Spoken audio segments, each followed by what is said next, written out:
the IBO world champion, former world champion, Lusanda. Firstly, thank you for taking the time to join us and sit down with us and chat a little bit about boxing and, of course, what you've been up to. I'm going to start off straight up.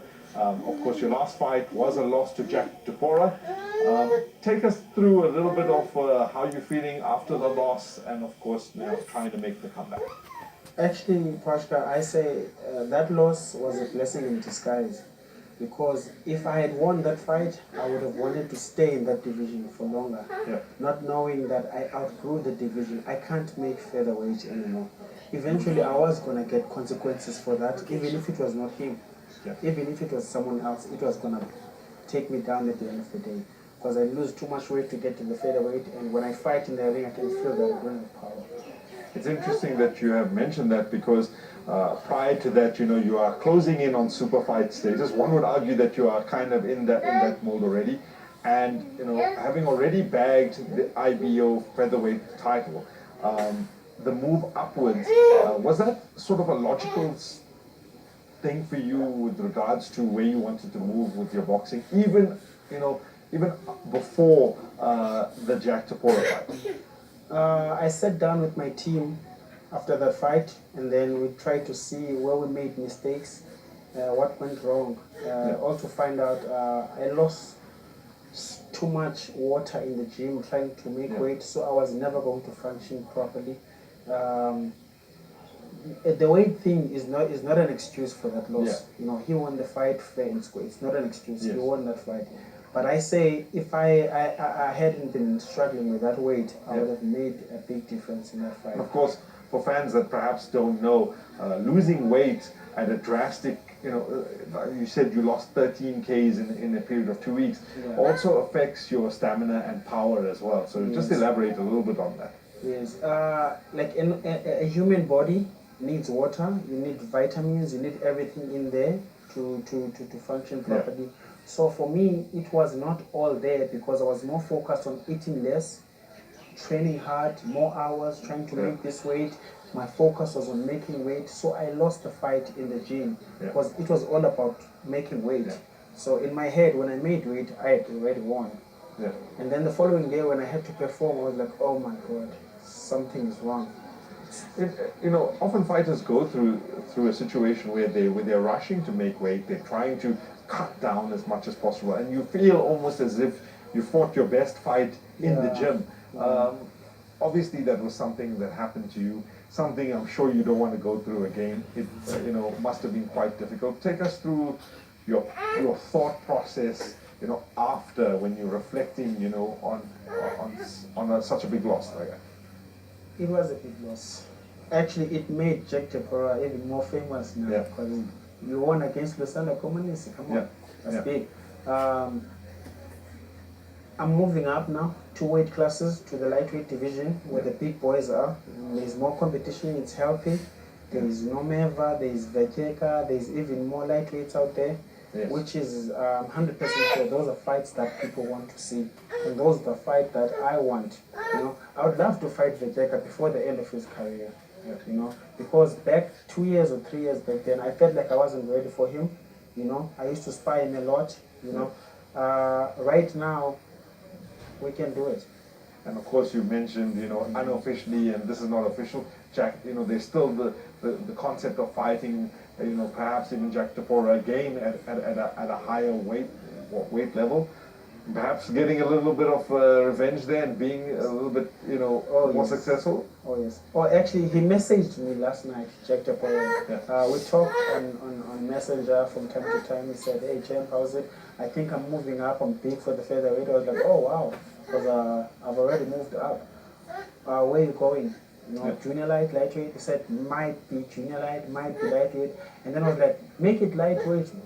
We never know, maybe the same cars will crash again. Make it lightweight, because I am bitter because I didn't perform, I didn't give him what I'm able to deliver. I wanted him to feel it and appreciate it, because I know I can beat that guy, and I will beat that guy. We're gonna meet again. This is boxing. It's not the end of the road. We're cycling in the same place. You meet the same faces. You walk on the same names. That's it. It's interesting that you talk about that, because one of the questions that I'm going to lead to next is, you in the past and were known for your power, that you were a much more powerful puncher for a featherweight, and even for a large extent Jack as well. Now moving up in a weight division, obviously that means you're changing your body. Is there the worry, or are you concerned about, when you're moving up in weight, becoming a little bit more sluggish, and perhaps even maybe, losing a bit more power? Is it a concern? Actually, now I'm quite excited because Yeah. I'm bigger, Yeah. I'm faster, I'm stronger. I've learned a lot, even from the Jack Toporolos, and with the same fighters that are there in the lightweight division, looking at them, watching the fights, looking at myself, sparring, working in the gym. Yeah. I believe this is it. This is the time where I have to showcase what I'm able to do. Do you feel much more healthier at perhaps this weight? Often fighters talk about what's a healthy weight for them, what their body is telling them. Do you feel that the lightweight division is a healthy weight for you? It's a healthy weight for me. As I won't stay long as well in the lightweight because I'm growing. You can't stop your body from growing. Yeah. But right now I'm in the lightweight division and I can take the lightweights. I'm healthier. Yeah. I believe so. Because looking at my body, the way I'm growing so fast, I think I'm gonna end up in the welterweight. Yeah. Well, that's where the big cojones are. That's where all the fights are happening. Yes. And perhaps for fans that don't really know about the fight game, as your body evolves, you have to evolve with it, and Yeah. that's why you see the likes of Floyd and Manny that Yes. went up through so many divisions, because cutting weight can be detrimental to you, Yes. to your health in a very serious capacity. Just explain a little bit about that fear of when you cut weight, and what are the concerns as a fighter. Now, for instance, take a look at American fighters. You'll Yeah. never see them dropping that much weight. Yeah. They fight comfortably where they're resting. Yeah. If he's resting at welterweight, he fights at junior welterweight. He only drops a kg or two. But we are straining ourselves, losing up to 13, 14, 15 kgs, and still expect to deliver 100% in the ring. Yeah. It makes a big difference, So I've learned through my experience, my fights, my losses, that no, my body needs to grow so that I can deliver, I can give out big results. I need to get bigger, And I've decided to do that right now before the end of my career, because I'm 28 years old. Yeah. I might stop boxing at the age of 31, 32. I don't want to Yes. stay any longer than that, Yeah. because I still have to come out the game without any damages or anything. Yeah.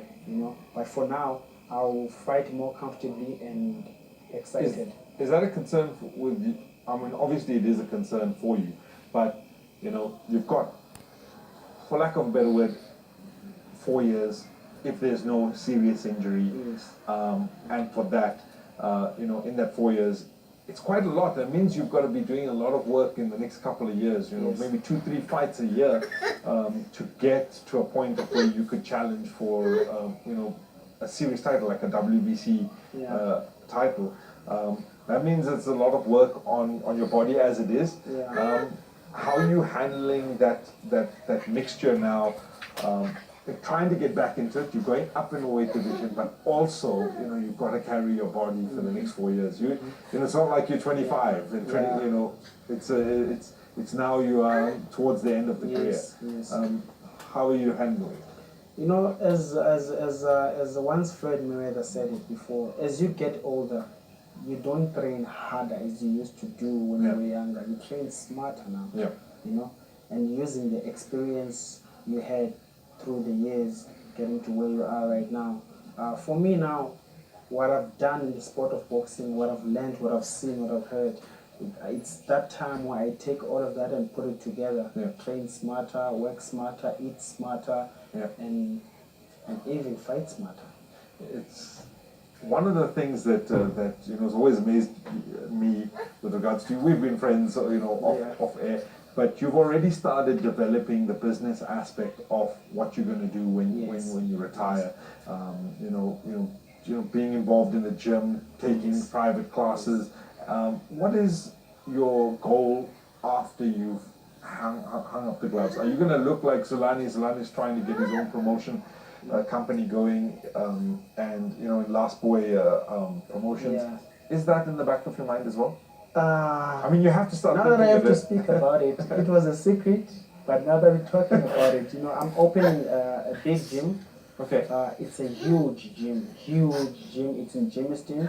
Okay. And I'm working with sponsors like TMA Manufacturing, Black Magic Logistics, and I'm going to be working with Brandon Katz, a Fight Sports Center. I've already started classes in Node at the Fight Sports Center. I'm training ladies, kids, and gentlemen there.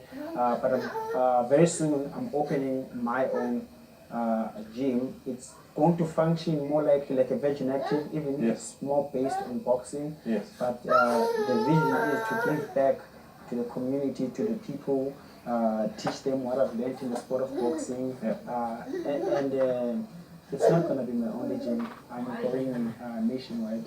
Well, I'm glad that we have broken it here on Weekend Sport. Of course, leading with that, there are various different other fight forms.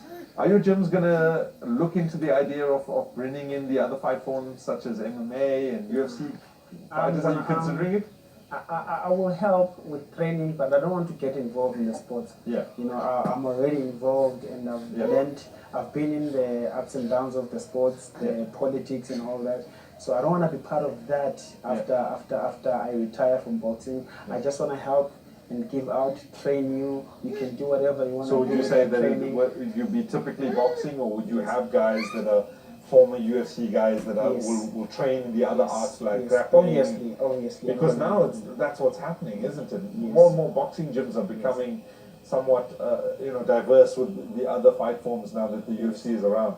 And of course, some of your good friends are fighting in the UFC as well. So yes, I've got lots of friends in the UFC. Zulu Boy? Zulu Boy, Iga Cabeza, I've got plenty. Even currently, there's so many at my gym. Stephen Mays, Simon Domingos, there's so many fighters, up-and-coming fighters that I'll be working with. And that they'll be also giving out to the kids out there. It's more likely like keeping kids off the streets and creating jobs for other people. So obviously, the fight game is still going to be in you after you retire and going forward. It's nice to always hear these kind of stories to see the fighters are thinking ahead. But short term, right now, you're looking at getting back.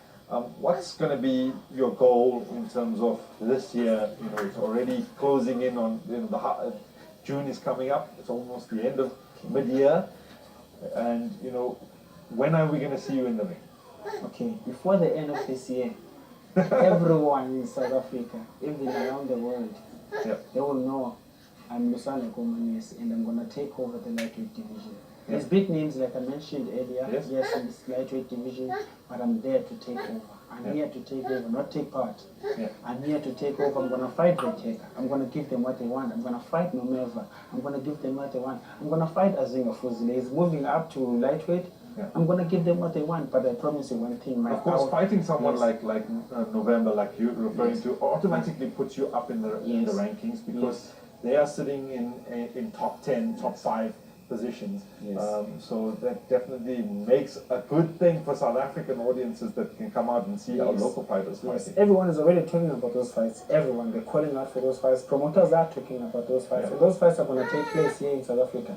Do you feel that that in the last year or so, there's been even more of a boom in boxing? We've got Zulani Tete breaking that world record, and the fastest knockout, and the guys like yourself, and even Thulani Mbengi, coming up through the ranks, that we could see our South African guys really be in line for a big major belt, outside of Zulani, of course, who's already holding one of the big belts. To be honest with you, Zulani Tete is currently leading. Yes. He's leading. Everyone is looking up to Zulani. He's a star. We can't take that away from him. He's not only a star, he's an international superstar. Okay, I've trained with him. I've trained with Thulani Mbengi, but I'll tell you, out of every fighter that we have in the country right now, Zulani Tete is in a league of his own. And of course, he's got the big promoters like Frank Warren and all of these guys and getting involved. And I saw in the recently that the Brit at the Joshua's undercard, you know, it's the same guy that's been Yes. avoiding Yes. him, you know, win. So we could see, you know, something down the line for him. But moving forward, of course, we're here, and I gotta ask you about the Joshua Parker fight. Okay. I have my opinion. What's yours? Okay, to be honest with you, we watch fights, but we will see it differently, even if we're watching in the same room. Yeah. That was a boring fight. Well, we can agree on that. I was bored. Yeah. I expected so much from Joshua because we've already matchmaked in our heads with Wilder, Yes. you know, for the next big heavyweight fight. Yeah. You know, the way he performed against Parker, I doubt he would even stand against guys like Wilder. Really? I doubt. Interesting. I am Interesting that doubting. you mentioned that, and you know it's funny that that when you were last year, you did call Triple G, even though he didn't get the result. Yeah. Many people felt that Triple G would get it over Canelo, even though you liked Canelo. Yeah. So it's interesting that you mentioned that. Wilder, you know, he has probably the best right hand in the business right now, but everything else he doesn't seem to have. So what makes you think that you know he can be successful against Joshua? Okay, first of all, Joshua is so robotic. Yeah. I think he does too much of weights more than of pure boxing. Yeah. I would put it that way, you know. Yeah. With Wilder, he can throw a punch from any direction, from any corner of the earth. He can just throw punches. He can spin in the ring. Yeah. He never gets tired. He can do that for 5 days in a row. Yeah. He's wild and he can just keep coming. He doesn't care what you got. Yeah. He cares about what he's going to give you. You know, I'm just going to pick up on something you just mentioned there, and I think fans might not be aware of this, but the more muscle you have doesn't necessarily transcend into the more power that you have. In Yes, fact, yes. what it really does do is that it makes a fighter gas out Yes. much earlier in a fight. His body is too heavy for him. Yeah. Joshua's body is too heavy. You've seen him against Klitschko. Klitschko Yes. was moving around, forcing Joshua to chase. Yes. You know, he did chase, but he got tired from chasing. Yes. Because that body is too heavy for him. It's too big. Yeah. You know, that It's against sometimes- Wilder, you don't need that. You know, it's sometimes why people question in boxing when you see this guy that, you know, might be lanky, but he's not cut and he's not ripped. You know, beat a guy that, you know, looks ripped. And I always try and tell people that, well, actually, it's because, you know, because he's got more muscle, he's carrying more weight, and he's going to gas out earlier. So, I mean, you see Tyson Fury is not exactly the, you know, a model kind of look Yeah, in terms of yeah. his physique. Yes. But he is an effective fighter and very effective at, you know, throwing combinations awkward. So Joshua has a concern with obviously Wilder as well, because Wilder, if you look at his build, he looks like he's always been that weight. He looks like he's not have to go Yes, on up yes. or down or cut. Yes, yes. And then you've got Tyson Fury, who, you know, secretly I think is can challenge Joshua. If he was to fight Tyson Fury now, he would win. Yeah. Because Tyson Fury Fury's- is inactive. Yeah. You know, that has a huge effect in a fighter. You know, especially if you're gonna go 12 rounds and you have been fighting for years, Yeah. a year or two, it's gonna take something from you. Would you say that Tyson would have to fight someone like a Dylan White or a Takam, you know, trying Yeah. like a tune-up fight? 2-3 fights, Fights. get back in the game, Yeah. build up his confidence again, and then go for. Well, he's saying 2018 is when he feels he'll be ready. So obviously that puts into perspective that Wilder fight needs to happen. But Joshua's got a mandatory. He's got to face Alexander Yeah. Vetkin, who's no slouch as well. He can create something. Do you feel that Joshua has enough, given the fact that we've seen him in the last two fights not look as fluid as perhaps the Klitschko fight? His next fight is also something different, eh? Yeah. Joshua's fight is something different. But you know, fighters like Joshua are motivated. Yeah. You know, sponsorships, you're busy, adverts and everything, and Yeah. you're training at the same time. You know, I'm sure he's gonna try to change something from his speed against fighters like Povetkin. Yeah. You know, but against a fighter like Wilder, I don't know what I would say he has to change from his fighting style because Wilder is wild. He's wild. You'll never know what he's gonna do. I mean, it's perfect. It's like in the name for him. The man swings. Yeah. If he misses, and if he lands, he gone. So you're saying that, I mean, Wilder has really a better chance because of the way he came back from Victor Ortiz, and Yes. and if we look Yes. at perhaps the caliber of Victor Ortiz, you know, he was an undefeated world champion that was stripped of his title prior to that. So both of them having fought, you know, world champion caliber fighters, and of course you would argue that even Ortiz has probably got a little bit of an edge over Parker as well in terms of ability. So definitely a fight to see. I'm going to put you on the spot and say, I mean, I know you're saying Wilder. What does Joshua have to do in order to perhaps beat him?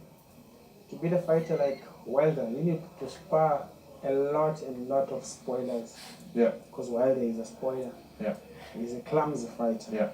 He's gonna give you a rough game.